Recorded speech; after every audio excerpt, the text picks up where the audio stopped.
What's going on, guys? Welcome to the Coin Vigilante podcast. Why is college so expensive? Why has it become outrageously expensive for average workers, for people out there? We can't pay them back. We can't pay the loans back. Our loans are just going up. Interest is increasing, and a lot of people are struggling to pay them back. About $2 trillion in student debt. What is going to solve this problem, and why is it expensive to begin with? I will explain this in this video today, but before we get started, I want to welcome you to the show, Coin Vigilante Podcast, and I need to introduce our sponsors, Get Hedge Crypto. Guys, this is the easiest way to transfer your paychecks that you get every 2 weeks directly into Bitcoin, Litecoin, and Ethereum. So think of it this way. Anytime that you get paid every 2 weeks, you can set a specific percentage out of that paycheck to go directly into your private wallet, into Bitcoin, Litecoin, or Ethereum. So it's the easiest way to get paid in crypto, basically dollar cost averaging. You don't have to do a whole lot other than sign up, set up your direct deposit, tell them how much you want out of that percentage to go in there. Guys, right now they have a September deal for $40 that you transfer out of your paycheck into your wallet in Bitcoin, Litecoin, or Ethereum. You get $10 in Bitcoin. $10 in Bitcoin that GetHedge gives you. So, guys, check them out, gethedge.io. I will put the link in the video below. And again, this episode and podcast would not be possible without them. See you in the show.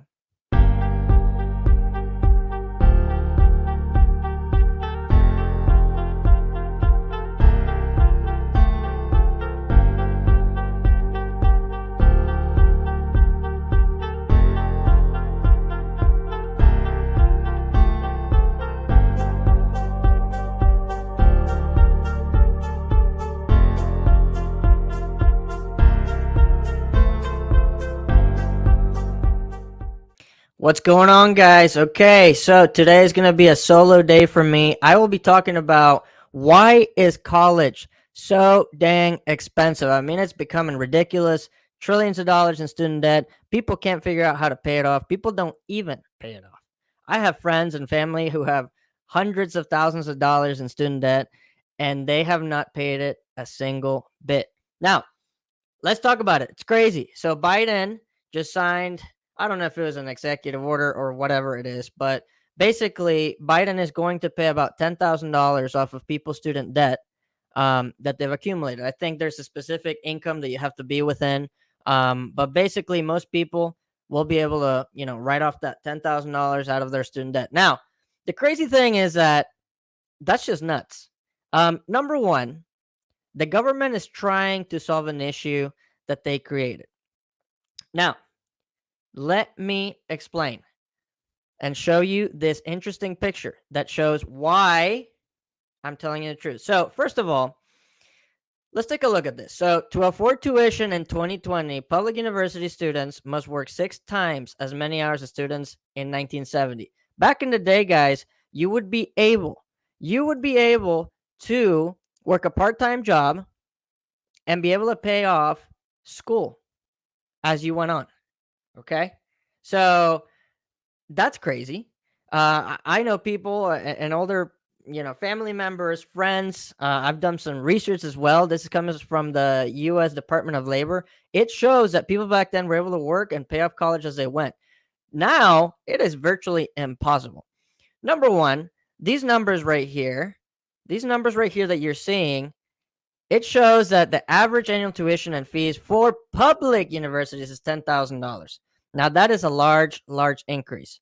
Private schools are about $40,000. So if it takes about, let's say their average and conservative number is 28 hours out of the week to be able to pay that off, that's not really true. And on top of that, if you're going to college, you are studying 20 hours a week, 30 hours a week, going to school, 20 of those hours. You got stuff going on. You can't do this. So the fact that you would be able to, in the 1970, for public university, work about 5 hours a week, part-time, okay, to pay that is crazy, mind-blowing. So now that we see those crazy numbers, I mean, people cannot even afford to work full-time today and pay off a fraction of college tuition. We have $1.6 trillion in student loan debt, and 43 million Americans hold that debt. It's ridiculous, and it's become a systemic issue in the United States. But the reason why this has happened, the reason why we've seen more than 2,580% increase in prices for college and tuition is because the government created this issue. You see, back in the day, either you had the money to go to college or you didn't. Colleges were not backed by federal student loans. In the 1950s, 1960s, 1970s, there was a strong push for the government to want to back loans and subsidize the school system. So what they did is they started doing these federal student loans, and basically what happened is the government stepped in and told everyone, "Hey, if you can't afford to go to college or if you want to go to college, we will back the loans. All you have to do is sign up through FAFSA, sign up through all of this, and whatever the cost is for college, we'll cover. You just pay us back whenever you can," right? So let me just tell you one thing, guys. Right now, if you walked up to Chase Bank and told them, "Hey, I need a $50,000 loan for 1 year of college at a private university," would they give you that? No, because you're not going to pay it back. So the reason why the government can is because number one, they can print trillions of dollars out of thin air. We've seen them do that. More than 80% of all US dollars have been created in the past 2-3 years in its existence of the United States. And it's backed by the full faith and power of the US government. You see, private businesses would never give you those loans for college because they know you would never pay it back. And we're seeing that. We're seeing student debt only increase. People are not paying it back. Instead, the government actually has to give people $10,000 of student loan relief. So here's what's happening. The reason why colleges were forced to charge affordable tuition back then is because students had to pay directly out of their pocket. So back then, there were no loans. You were not backed by the federal government. So if schools wanted to stay in business, they had to charge reasonable prices. It's almost like the way free markets work and competition. Whenever there's free markets and there's not a government involved controlling prices, subsidizing things, businesses have to stay competitive somehow. Competitive with prices, competitive with the level of products that they do, the quality.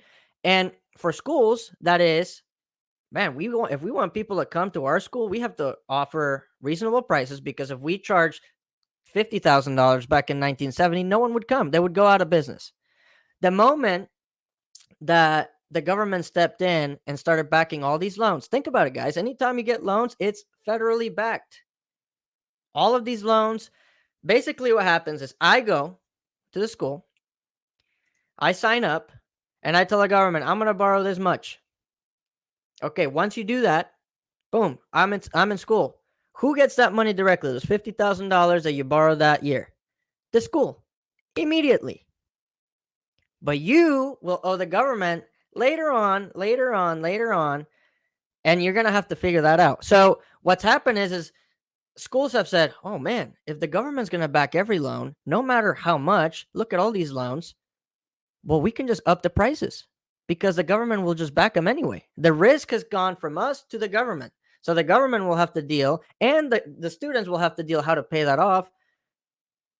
We just have to keep increasing prices, which is why we have seen that, guys. And now let's take a look. Let's take a look at this. So since the 1958, we have seen an amazing and incredible cost of tuition increase. So we have seen this basically disparity going on here.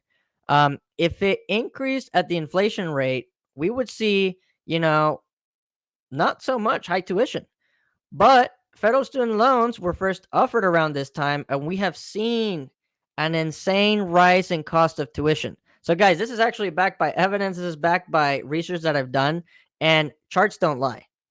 And people will tell you, no, it's not the federal loan. The same problem that the government is trying to fix by giving you $10,000 in relief for student debt is the same problem that they created. So it's just ridiculous. And we've seen other charts. We've seen this one. This is one of my favorite ones.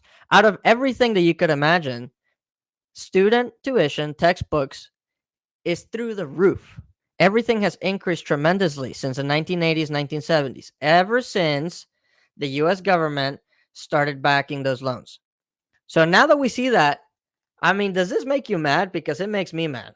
So it's just ridiculous to me that the government is trying to now give people $10,000. Oh, you're in student debt. You have $100,000. We're going to help you with $10,000.